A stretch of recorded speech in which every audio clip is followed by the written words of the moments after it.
Diz assim a palavra de Deus, ó. Por isso estamos sempre de quê? É assim mesmo ou não? Vocês estão sempre de bom ânimo? Animados? Pastor, nem sempre, né? Nem sempre está desse jeito. Mas esse bom ânimo ali tem a ver com confiança, com fé. Então ele diz assim, por isso estamos sempre de bom ânimo. Sabendo que enquanto estamos no corpo, ele diz, vivemos o quê? Ausentes de quem? Do Senhor. Ele estava dizendo ali que hoje, apesar de você conhecer Jesus, do Espírito Santo fazer morada na sua vida, ele reconhece, ele sabe que você está vivendo ainda, amém? Distante ainda do Senhor.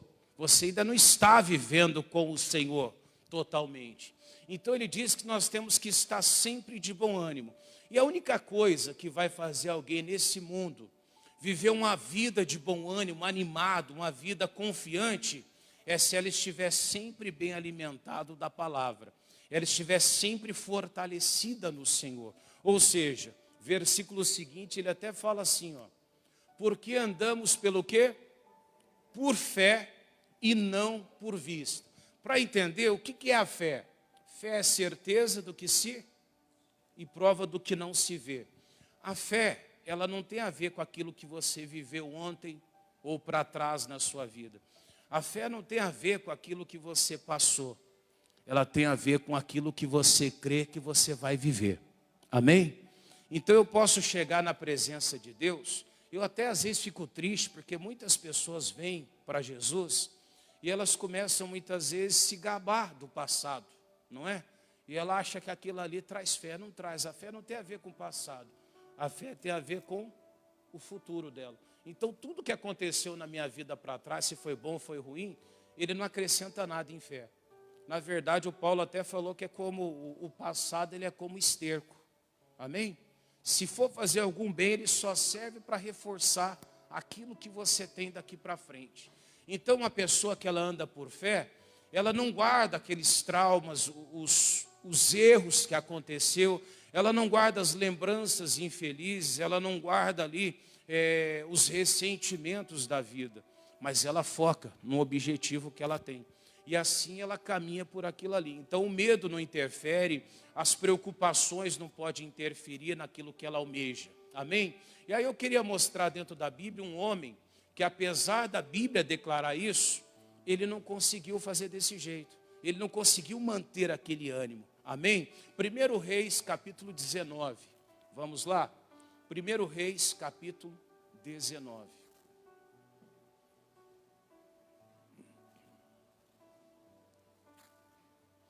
Então, só lembrando, nós temos que estar o quê? Sempre com bom ânimo. O que é ter bom ânimo? Animado, confiante. Amém? E quando eu não tenho isso aí, pastor, acontece o que aconteceu com o Elias. 1 Reis 19, versículo 1. 1 Reis 19, versículo 1. Podemos ler? Lê comigo aqui com bastante atenção. E Acabe fez saber a Jezabel tudo quanto Elias havia feito, e como totalmente matara todos os profetas à espada. Então Jezabel mandou um mensageiro a Elias e disse-lhe, assim diz, assim que façam os deuses, assim me façam os deuses, e outro tanto, se de certa manhã, a estas horas, não puser a tua vida como a de um deles. Só para lembrar aqui, o que havia acontecido? O Elias fez aquele desafio, não é? Qual Deus que responderia com fogo? E aí o Deus Baal não respondeu. E aí chegou a hora que Elias foi fazer também ali aquela celebração e Deus manifestou o poder dele. Foi o único Deus que respondeu com fogo, porque é o único Deus que existe. Amém, igreja? Não tem outro. O resto é idolatria, é demônio, e ele não pôde responder ali. E a Bíblia diz que quando o povo percebeu que Baal era uma fraude, o que eles fizeram? Elias manda todos eles pegarem os profetas e destruírem todos. Então o que aconteceu? Mataram todos os profetas. Quando a Jezabel, que ela era ela era a única pessoa que mantinha aquilo ali. Então ela vai e decide, se até amanhã no mesmo horário eu não fizer isso com Elias, ela pede que os deuses façam comigo então. Ou seja, ela jura que acabaria com a vida de Elias a partir daquele momento. Mas aonde que entra agora, irmão, a falta de ânimo, a falta de confiança? Um homem que tinha visto o fogo de Deus descer do céu, um homem que tinha presenciado a manifestação de Deus ali diante dos olhos dele, que viu o agir de Deus, de repente ele se esqueceu. Ele não lembrava mais dos sinais, ele não lembrava mais do que ele presenciou. Ele esqueceu de um Deus que havia fechado os céus por 3 anos e 6 meses. Ele não recordava mais que ele orou pedindo a chuva e a chuva veio de imediato. Agora, se você olhar para a tua vida, quantas vezes também você não se esqueceu do que Deus fez na tua vida? Quantas vezes você não se esqueceu de uma cura, de uma libertação? Eu tenho certeza que todo mundo já fez aquela oração, às vezes uma oração até simples, por coisas que até parecem ali irrelevantes, e você viu a resposta de Deus. É verdade ou não é? Outro dia uma pessoa contava para mim um testemunho tão singelo, mas eu guardei aquilo ali. Ela falava que ela sentiu vontade de comer um chocolate. Não é que ela não podia comprar o chocolate, podia, mas ela estava no trabalho, não podia sair, ela desejou aquilo ali. E ela falou, pastor, passou alguém, olha que uma coisa bem simples, não é? Mas passou alguém e deu exatamente aquele chocolate. A pessoa é a controladora de acesso. E ela dizia, a pessoa trouxe exatamente aquilo que ela tinha comentado com Deus. Pequenas coisas. Aí outro dia ela falou de novo, que ela estava contando. Ela queria chupar uma balinha, aquela balinha do coração, não sei qual que é, mas as pessoas de vez em quando falam disso daí. Não sei que balinha que é essa, mas diz que é uma balinha de coração. E aí passou uma criança, não sei, foi lá e colocou em cima da mesinha para ela. No mesmo dia, momentos depois. Agora eu pergunto para vocês, se a pessoa tivesse orado pela cura de um câncer, pela prosperidade, pela porta de um emprego, será que Deus não responderia? Responderia ou não? É a mesma coisa. Mas eu estou tentando dizer para você que nas pequenas coisas, nas mais singelas, Deus ele usa o poder dele, ele se manifesta na sua vida. Quantos livramentos você teve? Quantas vezes no momento realmente de perrengue da sua vida você pediu para Deus te livrar? Ele te livrou. Talvez você nem se lembrou depois, mas ele te livrou. Amém? E você saiu ileso. Ninguém nem sabe o que aconteceu, não sabe da oração que você fez, mas você saiu ileso daquela situação. Quem que estava ali? Não era o próprio Deus? Só que Satanás, quando ele te desanima, quando ele tira a tua confiança, ele consegue fazer você esquecer de tudo isso. E tem muito crente hoje que ele nem se lembra. Quando você vê um crente afastado, desviado, tentando viver a vida dele, o que é isso, pastor? Simplesmente ele perdeu o ânimo dele. Ele já não se lembra mais de quem é o Senhor. Ele não se lembra mais do Deus que ele serve. Então eu não posso nunca estar desanimado. Por isso Paulo falava, sempre estarmos o quê? De bom? É isso que eu preciso estar sempre com bom ânimo, para que Deus realmente possa se manifestar. E quando essa mulher fez essa ameaça para ele, o que acontece com Elias? O que vendo ele, se levantou para escapar com vida, e se foi. E chegando a Berzepa, que é de Judá, deixou ali quem, igreja? Deixou ali o seu servo, e ele, porém, foi ao deserto, caminho de um dia, e foi se sentar-se debaixo de um zimbro, e pediu para si o quê? E disse, já basta, ó Senhor, toma agora a minha vida, pois não sou melhor do que os meus pais. Olha o erro que acontece quando alguém está desanimado. Primeira coisa, ele se esqueceu do que Deus fez recentemente para ele. Depois esse homem, ele pega e deixa o moço dele no lugar. Tem muita gente deixando aquilo que tem. Tem gente deixando filhos de lado. Tem gente deixando às vezes o marido de lado, a esposa de lado. Tem gente deixando às vezes aquele trabalho que ela pediu para Deus. Tem gente deixando tudo. Por causa às vezes de um capricho particular, por causa de estar obstinado por alguma coisa. Tem gente que está obstinada às vezes por ganhar dinheiro. E por causa do dinheiro a pessoa esquece tudo. Amém? Às vezes é grosso com o filho, com a esposa, com o marido, é grosso com todas as pessoas à sua volta. Pastor, o que aconteceu? A pessoa, ela perdeu o ânimo dela. Ela já não tem mais domínio dela. Tem gente que tem deixado ali, às vezes, a própria saúde para ganhar dinheiro. Mas será que o que ela vai ganhar em vida vai cobrir o prejuízo quando ela tiver com alguma adversidade? Será que o que eu posso juntar ao longo da minha vida vai pagar o desgaste que eu posso ter por não viver corretamente? Tem muita gente que o que ela juntou a vida toda dela não paga depois. Já tentou ver o plano de saúde para a terceira idade, quanto que é? Ela consegue recuperar? Sim ou não? Não consegue. Então você vê, às vezes você destrói a tua vida para ganhar dinheiro. E depois você acaba com tudo que você tem para tentar somar um pouquinho mais de vida. Mas o interessante é que Deus dá tudo isso, dá ou não dá? Ele traz, ele supre, ele mantém. Só que esse homem, por estar desanimado, ele pega e depois se isola. Deixa o menino e se isola. Vai ao deserto, caminho de um dia. E a Bíblia diz que ele senta debaixo de um zimbro e ali ele começa a pedir a morte. Pastor, eu posso pedir a morte para Deus? Não deveria. Por quê? Jesus não veio trazer vida? Quando você deseja a morte, quando você escolhe a morte, de alguma forma você está desprezando tudo que Jesus fez por você. Ele trocou a vida dele pela tua. E depois você deseja a morte. Ou seja, deixa o marcador aqui, já volto aqui. Vai em Deuteronômios 30, 19. Deuteronômio 30, 19.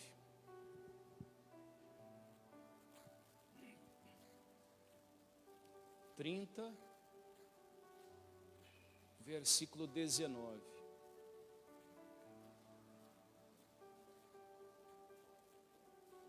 Vamos ler juntos? Você pode acompanhar até no monitor aqui comigo, que é melhor para a gente ler da mesma forma, tá bom? Os céus e a terra, Deus falou, tomo hoje por testemunhas contra vós, de que tenho proposto o que, igreja? A vida e a morte. Ou seja, Deus coloca para você tanto a vida quanto a morte. Você pode. Pastor, mas eu posso fazer uma besteira, praticar um suicídio? Se você quiser, você pode. Ninguém te impede. Impede? Não, está ali para você. Pastor, eu vou para onde depois de um suicídio? Segundo a Bíblia, você vai direto para o inferno. Amém?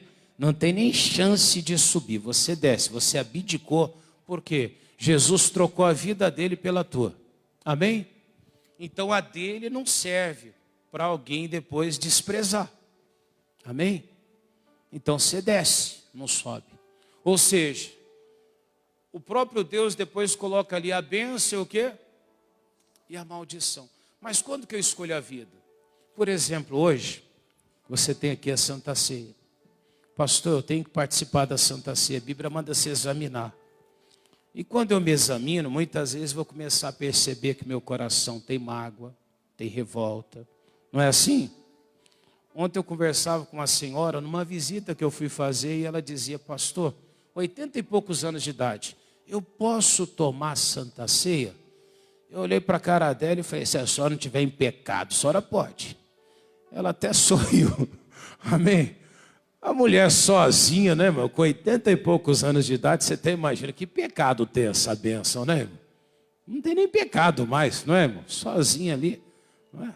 E ela falou, pastor, eu tenho muita mágoa no meu coração. Aí você começa a pensar, puxa vida, 80 anos de idade, a pessoa está guardando mágoa. Guarda dinheiro, irmão.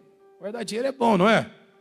É verdade, guarda dinheiro, guarda joias, guarda coisas que sejam bom. É verdade ou não é? Mas guardar mágoa, irmão, para que serve a mágoa? O que acrescenta na vida de alguém? Acrescenta alguma coisa? Pastor, guardar dinheiro não é bom. É bom sim, Deus mandou guardar. Quando o José ia ter aquela crise, Deus falou, aproveita a abundância, prepara para o dia da adversidade. Isso é bíblico, tá bom? O pessoal diz aí para você viver como se fosse o último dia. Depois no último dia você não consegue achar o equilíbrio para a tua vida, que você não se preparou. Então você precisa se preparar. Mas voltando aqui. Então eu preciso, na verdade, aprender a guardar a benção de Deus. Aí eu chego aqui na igreja e eu falo, ei, eu não vou participar da ceia. Por causa do pecado? Por causa de alguma coisa? Irmão, peça perdão, deixa aquilo de lado. Ah, mas eu não falo com a sogra, eu não falo com ele, não falo com ela. Volta a falar, chega lá e abençoa. Claro, você não precisa ficar do lado ali. Tem gente que às vezes ele exagera. Não, a Bíblia manda amar o próximo. Eu não preciso ficar em cima do meu próximo o tempo todo, bajulando ele, para eu estar amando esse próximo. Eu posso me preocupar com a vida dele ao ponto de até deixar ele de lado. Amém? Muitas vezes amar alguém é você deixar de lado. Tem gente que fica perto, você está incomodando. Então o que você faz? Você se distancia um pouquinho. Ah, esse não tem Deus no coração. Por quê? Claro que tem. Amém? O que eu não posso é guardar coisas dentro de mim. Mas tem gente que prefere guardar rancor, ódio, vive revoltado. Está sempre triste com alguém, está sempre com o pé atrás com todo mundo. Está sempre esperando que o mal vai acontecer, que a maldição vai chegar. Ele falou assim, escolhe, pois, o que, igreja? A vida para que vivas, tu e a tua o quê? Descendência. Mas pessoas tristes, infelizes, pessoas chateadas, elas sempre vão escolher a morte. O que Elias pediu para Deus? Quis a morte. Aí eu pergunto, como é que um homem que vivenciou tudo aquilo ali pode desejar a morte? Você está entendendo? Eu me lembro de um pastor meu, não vou falar o nome aqui, senão fica complicado. Um dia eu no escritório, todo mundo tinha medo desse pastor. Quando ele falava com a gente, às vezes ele batia na mesa assim. Tinha às vezes o auxiliar que passava até mal, irmão. Passava mal mesmo. E eu me lembro um dia, eu estava numa igreja tal, e ele veio daquele tapa na mesa gritando. Bravo, irmão. E a gente ali, eu não tenho medo dessas coisas. A pessoa está gritando, eu estou ali, né? Então, igual aquele macaco que eles colocam no meme agora, você está olhando para dentro da boca da pessoa e deixando, né? Só que aí a esposa dele virou assim e falou assim, quase que eu falei o nome agora do pastor. Vamos trocar por alguma coisa. Ela chamou ele e falou assim, olha, ele parou na hora, virou para ela assim, fala, fofita. Eu olhei assim e falei, nossa, que sinistro. Quase que eu bati na mesa também. Falei, vou colocar a banca aqui agora, né, irmãos? Sim ou não? O homem todo bravo, irmão. De repente a mulher olhou para ele e falou, calma, ele virou assim, desmontou. Você está me atrapalhando aqui. Ela estava mexendo em alguma coisa lá. Ele mudou a voz, falou baixinho. Você vê como é que é? Terrível, né? Tremendo. O agir de Deus é assim, né, irmãos? Como é que pode algumas coisas, você está vendo? E às vezes a gente fica ali, pedindo a morte, chateado, brigando. Deus sabe fazer tudo. Tudo que você colocar diante de Deus, Ele sabe cumprir. Mas voltando ali, quando uma pessoa está chateada, desanimada, irmão, ela só consegue pensar na morte. Tudo para ela se torna adversidade, se torna complicado. Mas tudo é por causa daquilo que Paulo falou. Temos que estar sempre o quê?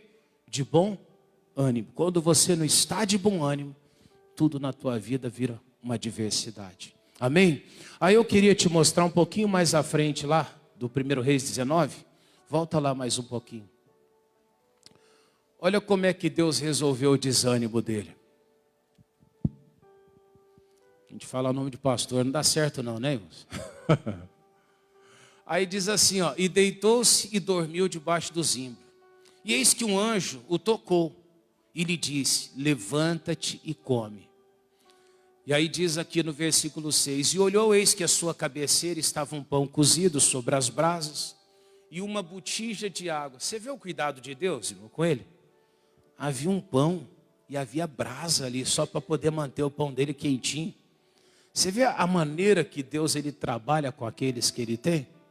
Você fica de cara, a forma que Deus, as pessoas dizem assim, então agora a pessoa vem, pede perdão e vai para o céu. Olha um Deus que coloca um pão cozido para um cidadão ali, em cima de uma brasa, só para que ele possa comer como? Quentinho, né?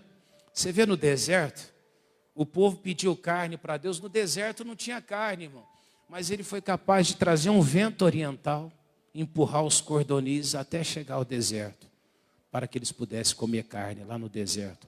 O povo queria pão, Deus fez o quê? Choveu do céu? O maná, diz a Bíblia que tinha gosto de pão de mel. Olha que maravilha. E a gente às vezes deixa coisas escaparem das nossas vidas por besteira.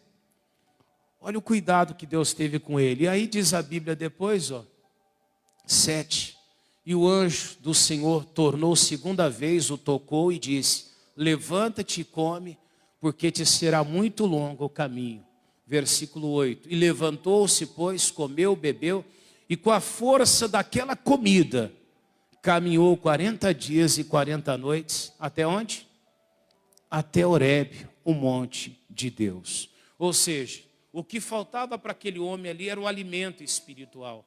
Tem muita gente dentro da igreja que não se alimenta espiritualmente, por isso está desanimado, está abatido. Quando vem a adversidade, ele não sabe lidar com a situação. Não consegue orar, não consegue buscar Deus, não consegue ali enfrentar a adversidade. Mas o que eu preciso fazer? Me alimentar de uma palavra quente, de uma palavra forte, que realmente pode me sustentar nesses momentos da adversidade. Agora, olha um comparativo dessa situação com outro homem, para você perceber. Esse era um profeta, amém?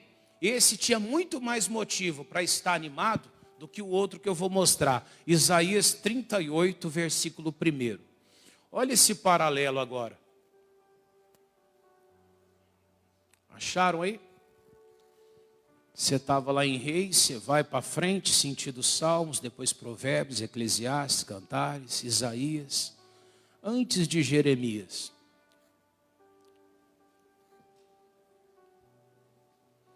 Podemos ler? Se eu estiver indo muito rápido, você avisa aí, viu, igreja? Quem achou, diga amém, Jesus. Naqueles dias, Ezequias adoeceu de uma enfermidade, o quê? Mortal. E veio a ele o profeta Isaías, filho de Amós, e ele disse: assim diz o Senhor, põe em ordem a tua casa, porque morrerás e não viverás. Vamos imaginar Isaías ali falando para ele e Ezequias vivendo os dias de hoje. Quando uma pessoa tem uma enfermidade, quando uma pessoa tem ali uma doença, imagina esse caso, uma doença o quê? Mortal. Só para comparar as duas coisas, se você tivesse que estar na pele de um dos dois, qual que você preferia estar? Ezequias ou de Elias? Qual que vocês preferiam estar? Ser ameaçado por Jezabel ou ter uma doença mortal? Você imagina, fosse nos dias de hoje, o rei Ezequias indo lá no UPA, né, irmão? Fazer um tratamento lá, bem pesado, todo dia, aquela fila, né? Vai de manhã, sai de tarde, viaja daqui para Curitiba para fazer hemodiálise, às vezes, vai longe para fazer um tratamento. E o profeta aparece e fala: ó, põe em ordem a tua casa, porque Deus falou que você vai morrer. Qual que era para desanimar? A adversidade de Elias ou desse rei Ezequias? A de Ezequias era pior, não era? O Elias era profeta, o rei Ezequias não era um profeta. Não tinha muita intimidade com Deus, não. Mas olha que interessante, irmão. Mesmo esse rei já estando com uma doença mortal e Deus condenando ele, já à morte, a postura dele foi totalmente diferente do Elias. Foi ou não foi? Então você vê quando você está bem com Deus, ele ainda não estava tão bem, mas mesmo assim ele estava em condições de buscar. Diz aqui, ó, e ele virou o rosto para a parede e orou ao Senhor e disse: ah, Senhor, peço-te que lembra agora de que andei diante de ti em verdade, com coração perfeito, e fiz o que era reto aos teus olhos. E chorou Ezequias muitíssimo. Aqui é um resumo da oração, tá bom, igreja? A gente não tem toda oração. Mas olha a resposta de Deus. Então veio a palavra do Senhor a Isaías dizendo: vai, diz a Ezequias, assim diz o Senhor, o Deus de Davi teu pai. Ouvi o quê? A tua oração. E vi, o que Deus falou para ele? Eis que acrescentarei aos teus dias 15 anos. Isso foi uma resposta de Deus, amém? Então não precisa ser muito sábio para eu entender que Ezequias estava pedindo o que para Deus? O que ele estava pedindo, igreja? Vocês não estão falando nada hoje? O que esse rei tinha pedido para Deus? Só pode ser vida, amém? Porque Deus falou: eu ouvi a tua oração e vi as tuas lágrimas, e acrescentarei 15 anos de vida. Então a resposta de Deus está fazendo alusão que ele tinha pedido para viver. Olha esse homem, ao invés de escolher a morte, ele escolheu a vida. Mesmo estando condenado, mesmo com a doença mortal, a Bíblia diz que esse rei, ele entra na presença de Deus e ele pede a vida. Ou seja, eu não posso fazer o que Elias fez. Eu tenho que pegar o exemplo de Ezequias. Você está diante de uma luta, diante de uma morte, de uma adversidade, busca a vida em Deus. Pastor, mas eu perdi tudo, tudo bem, mas busca a vida de Deus. Está complicado, busca a vida de Deus. Amém? É o que Deus espera de nós. Mas pessoas desanimadas não fazem isso. Pessoas desanimadas se isolam. Elas vão sentido ao deserto. Elas mesmo colocam a vida delas num deserto. E tem muita gente colocando a vida delas no deserto da vida, entrando em depressão. Eu não sei se o Elias teve uma depressão, se teve a síndrome de burnout, que eles dizem, alguns estudiosos falam que ele teve esgotamento. Não sei o que ele teve, mas eu sei que era a falta do alimento espiritual. Assim também é nas nossas vidas. Quando eu me alimento de Deus, irmão, no momento da luta, da adversidade, ainda que a minha vida não esteja tão bem, eu vou pedir o que para Deus? Vida ou morte? Eu vou me afastar ou vou me aproximar de Deus? Eu vou sentido ao deserto, eu vou sentido a presença do Criador. Você vê a diferença? Então eu preciso, irmão, estar bem alimentado. Ao ponto de quando uma luta vier, uma adversidade vier, eu possa estar me aproximando cada vez mais de Deus. Amém? Não faz como o Elias fez. E aí eu poderia dizer para Elias, ele sempre tinha o hábito de fugir um pouco, não tinha? Quando a Jezabel perseguiu ele catou, deixou todo mundo de lado e foi sentido ao deserto. Claro, Deus cuidou, mandou um corvo alimentar ele, depois ele foi para a casa da viúva, Deus sustentou. Quando Deus fala para ele, agora se apresenta a Acabe. Deus, eu vou morrer. Já começou, não é? Ficou com medo. Amém? Ficou temendo. Claro, Deus confortou ele, ele foi, orou a Deus depois, mas na primeira ameaça que ele sofreu de Jezabel, já mudou tudo, entrou em desespero. Pastor, o que essa mulher tinha? Também não sei. Eu fico pensando, o que tinha Jezabel? Será que ela tinha, sei lá, um fuzil com ela? Aquele tempo, né? Porque como é que um homem que vê descer fogo do céu tem tanto medo? Não é desprezando mulher não, irmão. Amém? Como eu falei para você, tem mulher que é brava, não é? Você viu a mulher daquele pastor? Falou baixinho com ele, ele mudou na hora. Né? Fez silêncio, se aquietou. Eu olhei assim e falei, Deus me livre disso, né, irmão? É verdade. Não é? Mas você vê como é que é? Um simples cuidado. Né? Eu acho até que o Tadeu conhece quem que eu estou falando. Né? Eu vou falar o nome aqui, não. Não, mas é verdade. Tem uma facilidade, né? E às vezes você coloca em verso, né? O homem é bravo pra caramba na rua com todo mundo. Aí a mulher fala baixinho com ele. Acha aquele desespero no homem, né? O homem briga com a mãe, briga com todo mundo, né? Não é assim? Não estou julgando, não. Estou brincando aqui agora. Mas onde que eu quero chegar? Não deixe as adversidades fazer você pedir morte. Veio a luta? Peça a vida. E como que eu vou fazer isso? Se você estiver andando, por quê? Por fé e não por vista. Pegar o exemplo de como andar por fé. Segundo Reis 4:8. Acho que é isso, né? É isso mesmo, Rob? Segundo Reis 4:8. Abra lá um pouquinho. A história de Sunamita. Eu vou fazer um resumo aqui para vocês entenderem. Essa mulher, quando ela viu o profeta passando pela casa dela, o Eliseu passando, ela decidiu fazer para ele um quartinho, colocar uma cama para ele descansar ali, um candeeiro, colocar ali uma mesinha para ele estudar ali os pergaminhos dele. E esse homem se sentiu muito grato, muito agradecido. E chega um dia que ele fala para o Geazi, o que nós podemos fazer para a Sunamita? Ele vai para ela e fala, olha, posso fazer alguma coisa por ti? O que eu posso? Ela fala, não preciso de nada. Era uma mulher rica, tinha posse, vivia com a família dela. E ele fala, eu posso falar algo ao rei que você precisar? Ela diz que não precisa. Ao exército, ao general, ela falou também não.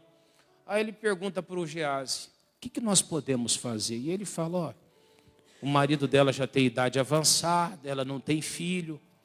E aí Eliseu chama ela e promete para ela um filho. E aí acho que está no versículo 10, é isso? Coloca lá no versículo 10. Não, 12. E então disse ao seu servo Geazi: chama esta sunamita. E chamando ele e ela pôs-se diante dele, porque ele tinha falado a Geazi: dize-lhe, eis que ela nos tem tratado com tanto desvelo, o que se há de fazer por ti? Haverá alguma coisa que se fale por ti ao rei, ao capitão do exército? E disse ela: eu habito no meio do meu povo. 14. Então disse ele: que se há de fazer por ela? E Geazi lhe disse: ora, ela não tem filho, o seu marido é velho. E por isso disse a ele: chama. E chamando ela, ela se pôs à porta. E ele lhe disse: este tempo determinado, dizendo aqui nas nossas palavras, daqui 9 meses você terá um filho, abraçarás um filho. E disse ela: não, meu senhor, homem de Deus, não mintas a tua serva. E aí ela concebeu, teve à luz a um filho no tempo determinado. No ano seguinte, segundo Eliseu lhe disseram, e crescendo o filho, sucedeu que um dia saiu para ter com seu pai, que estava com os segadores. E disse ele ao seu pai: ai minha cabeça, ai minha cabeça.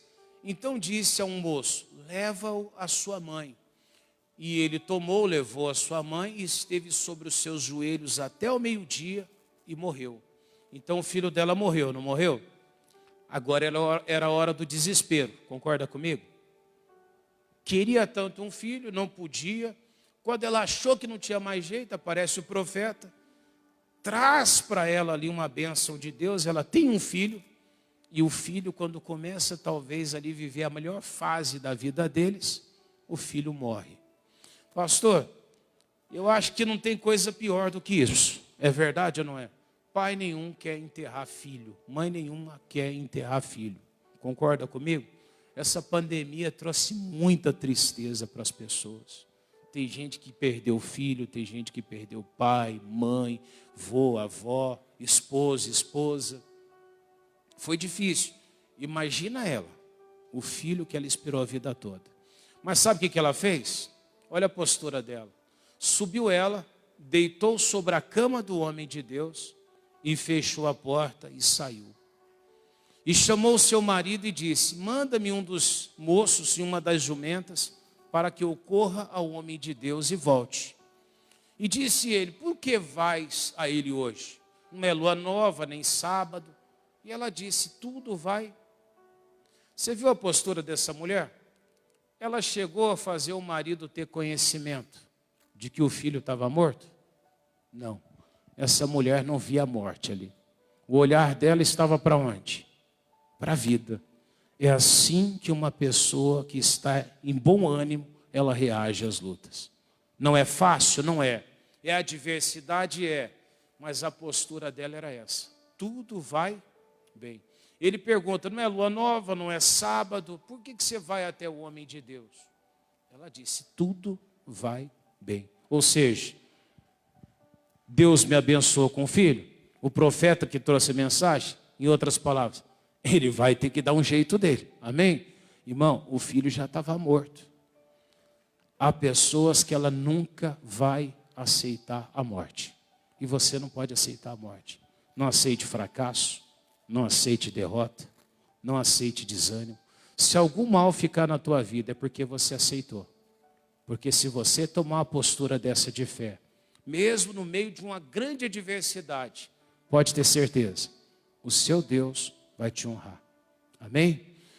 Só isso? Não. Olha mais um pouquinho à frente. Então abardou a jumenta, disse ao seu servo: guia e anda, e não te detenhas no caminhar, senão quando eu te... Ou seja, não pare para um nem para outro, não muda a tua direção, somente se eu disser. Partiu ela, pois, e foi ao homem de Deus, ao monte Carmelo, e sucedeu que, vendo o homem de Deus de longe, disse a Geazi, seu servo: eis aí a sunamita. Agora, pois, corre-lhe ao encontro e diz-lhe: vai bem contigo, vai bem com teu marido, vai bem com teu filho. E o que ela disse? Você viu as escolhas dela? O que ela escolhia? Ela falou o quê? Deus, me dá a morte, porque eu não aguento mais. Foi isso? Ela pediu o que, igreja? A vida. Ela quis a vida. Assim é a postura de quem não anda por vista, ela anda por fé. O filho estava morto, colocou lá no quartinho que ela preparou para o homem de Deus. Eu vou atrás dele agora e Deus vai ter que fazer alguma coisa. Deus faz? Faz. Deus nunca desamparou quem creu nele. Se você orar, se você buscar, se você andar por fé, você pode ter certeza, Deus nunca vai desamparar. Amém? E aí, chegando ela, pois, ao homem de Deus, ao monte, pegou nos seus pés, mas chegou Geazi para retirá-la e disse o homem de Deus: deixa, porque sua alma está triste de amargura, e o Senhor me encobriu e não me manifestou. Ou seja, o resto ela fala com o homem de Deus, ele manda o moço, vai lá com o bordão, não é? Passa na criança, não ressuscita. Aí você vê, tem gente que ela desanima. O Geazi passou o bordão, não deu, foi embora. Se fosse eu, irmão, ia ficar com aquele bordão lá até que ressuscite. Amém? Mas quando a pessoa não está bem, ela desiste. Qualquer coisinha ela abre mão. Qualquer coisinha ela volta atrás. Tem gente que hoje está toda alegre. Amanhã já está falando que vai morrer. Eu me lembro quando era criança, minha mãe dizia de vez em quando: tinha um probleminha em casa, um dia vocês vão chegar aqui e eu não vou estar mais. Não tem gente assim? Ou então quando não era isso, é assim: desse ano eu não passo, eu acho que eu vou morrer esse ano. Minha mãe está com 76 anos de idade. Eu acho que pelo menos há 41 anos, 41 é o que eu tenho, né? Então, pelo menos há uns 35 anos, acho que mais até, viu? Eu me lembro dessa frase dela: desse ano eu não passo. Irmão, ela passou mais da metade da vida dela dizendo que não passava desse ano. Você vê como é que é as pessoas? Mas às vezes a gente começa a invocar a morte, não pode. Vai chamando a vida. Ah, um dia vocês vão chegar em casa. Você imagina para uma criança ouvir isso daí, não é? Ele sai, vai para a escolinha lá e não sabe se volta, a mãe está em casa. Não, mas sempre esteve, mas não pode. Ou seja, qualquer que for a adversidade, eu falo que eu vivi isso. A gente tinha medo, não é assim? Vocês passaram por isso também, não é? Acho que toda mãe faz isso, não faz? Toda mãe faz isso aí com a gente. Tem uns que devem estar fazendo até hoje aí também, não é? Eu não passo desse ano. Aí você olha para a pessoa, está forte, né, irmão? A pessoa está bem, né? Está cheia de vida, né?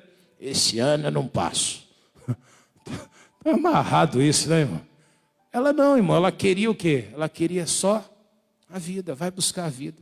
Amém? E como é que eu faço isso? Buscando a Deus, como ela fez através do homem de Deus. Para encerrar o último versículo, Evangelho de Hebreus, vai lá em Hebreus 11, versículo 6, tá bom? Último versículo ali. Olha como é que é andar por fé.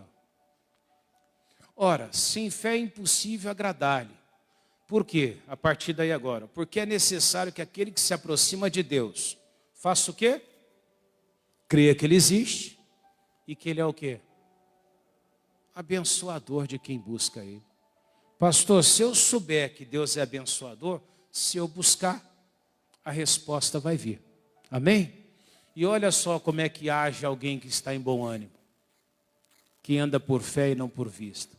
Pela fé Noé, divinamente avisado das coisas que ainda não se viam, temeu e para a salvação da sua família, fez o que, igreja? Preparou a arca pela qual condenou o mundo e foi feito herdeiro da justiça, que é segundo a promessa. Ou seja, o Noé, só de Deus falar para ele, ele já escolheu a vida. Amém? Nunca tinha caído um pingo de água sobre a face da terra.